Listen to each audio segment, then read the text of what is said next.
the post-game press conference following Game 4 on Day 2 of the 2025 Southern Conference Men's Basketball Championships. We are joined by the VMI Cadets. We have with us head coach Andrew Wilson, along with student athletes Ricky Bradley Jr. and Augustanus Cutilist.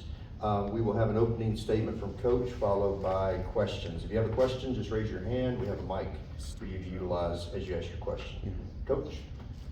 Yeah, so unbelievably proud of our entire team. We fought through a lot of adversity tonight, as we have all season.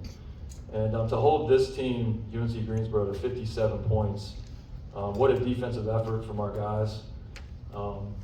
These two guys sitting on either side of me came through offensively in a big way tonight for us.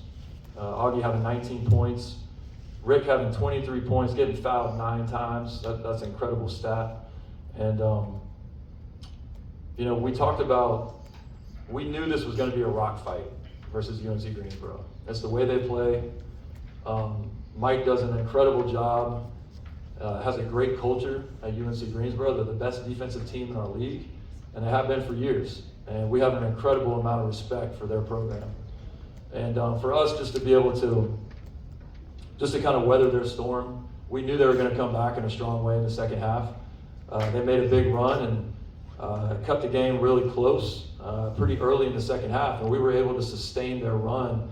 I think we kept the lead the entire game. I'm not positive on that, but just again, like our kids and our program, we've been through a lot, and this is a great moment for our guys. I told our guys in the locker room, there's not a group of kids in college basketball who deserve this moment as much as our guys, and I'm so proud of them. All right, questions? Just raise your hand. Second row. All right, Coach Wilson, you talked about defensive performance there, obviously being able to hold them to 57 points, 19 in the first half.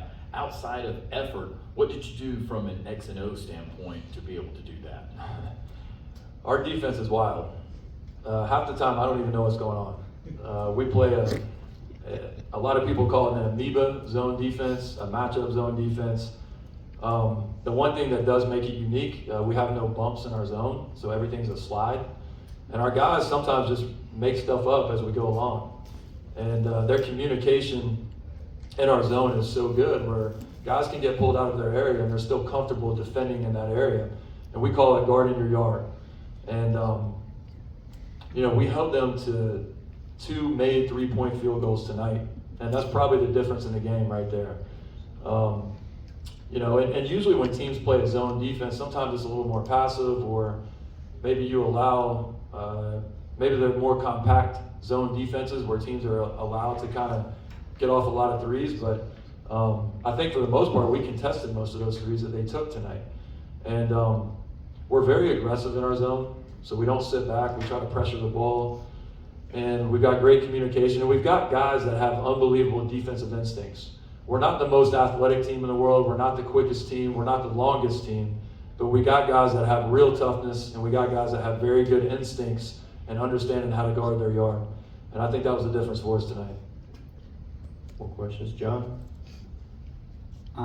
Ricky, just talk about in the second half, it's kind of like you sensed that they were playing more physical. And so, like, you were the aggressor, but in that, you used your body in a way to draw fouls. Can you just talk about where you learned that and just how you kind of developed that throughout your career? Yes, sir. I would say the physical part comes with being in college. I was like that my freshman year. But before today, I watched a previous game they played, and I like to watch other guards that do really good against them. And that was one of the points I had taken away from that film. The guards who are more physical with them when they have the ball are usually lead their team to victories. So I was just trying to make sure that I remained physical, and that kind of helped because I think I only had 1 turnover. So when I was being the aggressor, it took it off of, well, it put it on them to try to stay in front of me rather than me turning the ball over. Question from the back. Coach, in this game, your starters scored all your points and you had 0 points from your bench. What's the testament to your starting 5 that they can do this against UNC Greensboro? Have you ever been to VMI?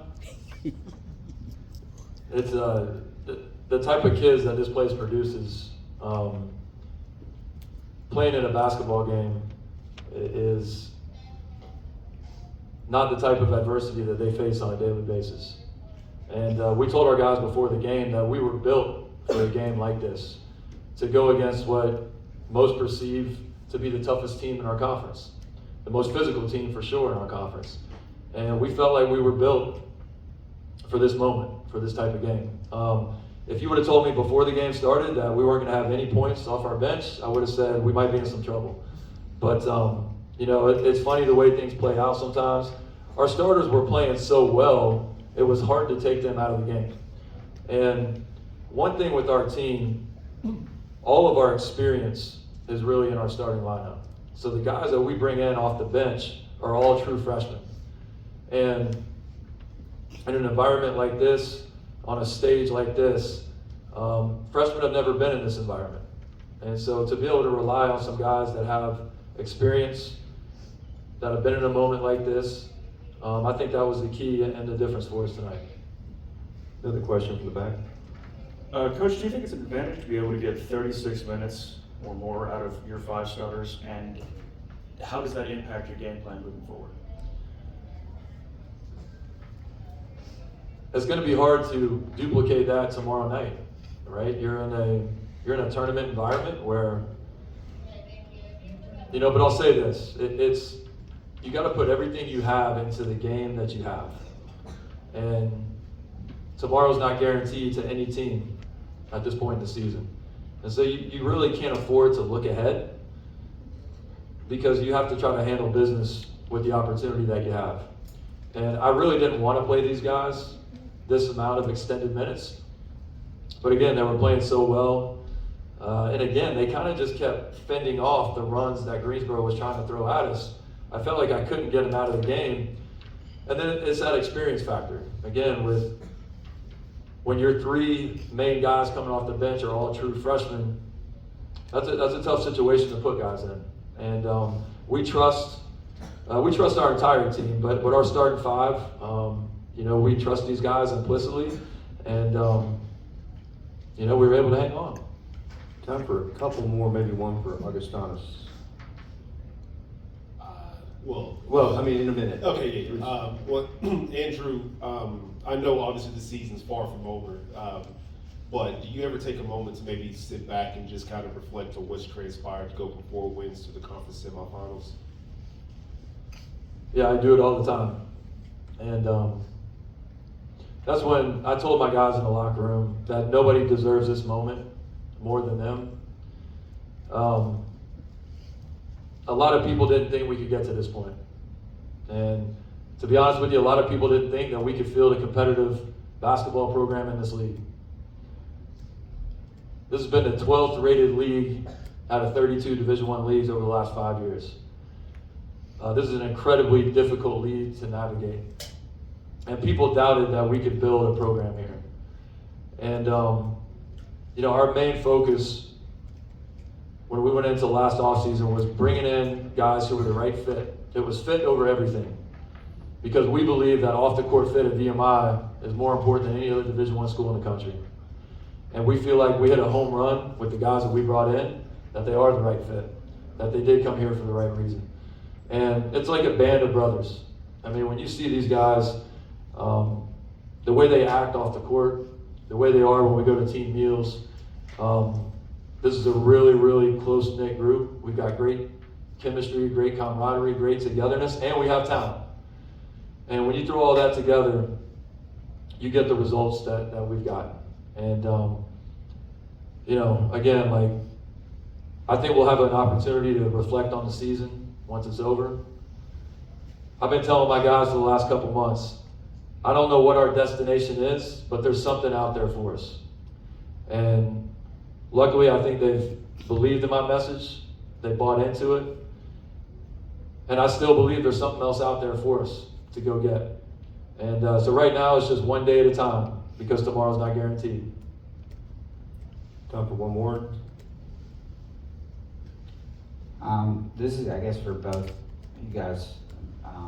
Ricky, you came back to VMI, and Augustinus, you were I guess, at Indiana State and came to from a program that went to the NIT final. Just talk about, I mean, that's two crazy stories right there. Can you just talk about the odyssey you've been on each personally this season? I'm sorry, what was the question? Just like what your experience has been like coming from Indiana State, it's such a successful program, and then now coming to VMI and having some success and really playing a big part in that success. I mean, it's obviously different being in a military school, especially Division I. But just trying to embrace it and bringing the experience from the Indiana State, where players like Robbie Avila and all those guys, that they were like phenomenal. So just trying to learn from them and just bring it into VMI.